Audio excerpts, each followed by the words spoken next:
There's nothing like hanging out with family and friends, but what's even better is hanging out with family and friends and a giant grilled cast iron cookie with the flavors of s'mores and your favorite berry crumble.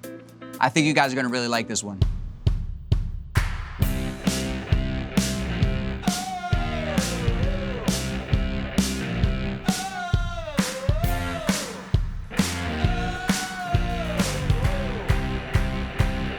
Always follow proper lighting procedures. Follow the manufacturer's instructions for lighting the grill.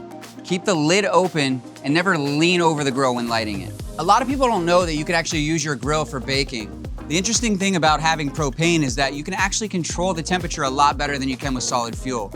So what I've done here is turned half of the burners off so that I get the cabinet temperature right around 350, which I think is optimal for baking. First thing I'm gonna do is cream the butter and the sugars together, and then we'll start adding the remaining ingredients. So 2 sticks of butter, throw in that granulated sugar, put that mixer down.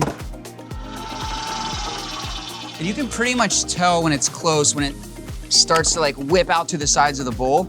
So what I like to do is just take my spatula, scrape it down, and this is where I'm gonna add the brown sugar and repeat the same process. While that's mixing, I'm gonna crack my eggs into a separate bowl. And then generally when you're making cookies, you add the eggs one by one. You can just add them slowly and use the yolks as a guide.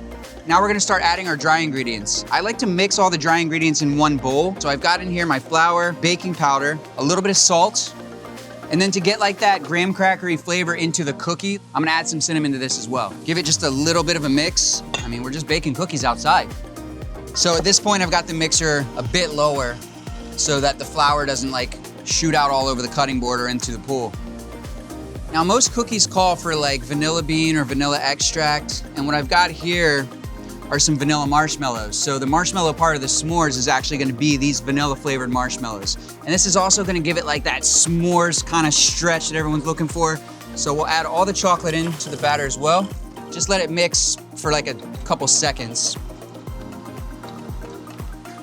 This is the part where you gotta make sure the kids aren't around, because this cookie dough by itself right out of the bowl, I know there's raw eggs in it, but I mean, it's good. We're ready to go in the cast iron. I've got my grill set at about 350 degrees Fahrenheit. No big deal. We're just baking outside. I can't wait, man. I cannot wait to eat this. And then I'm just gonna take my rubber spatula and smooth it out into the cast iron pan until it's nice and even. And don't stress too much about spreading it out perfectly into the bottom of the cast iron, because we're gonna top this off with our berry compote and our crushed graham crackers. Ready to bake.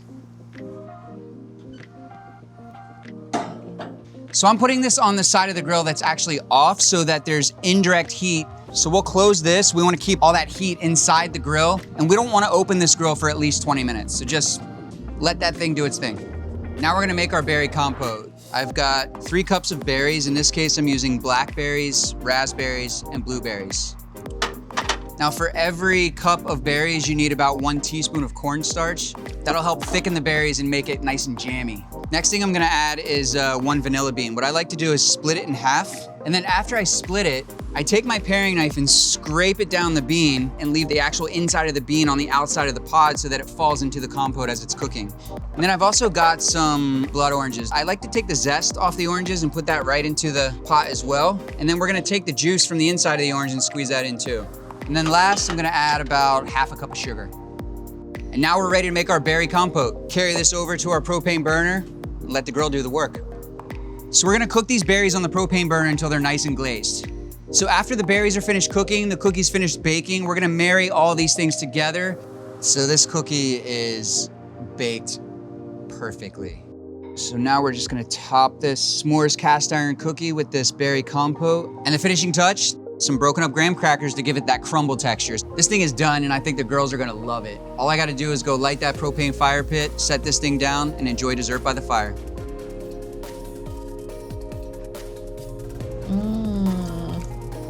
It's really good. Cheers to you. Cheers. Thank you. For more recipes like this, go to propane.com/families and see recipes and videos that Brian and I have put together just for you.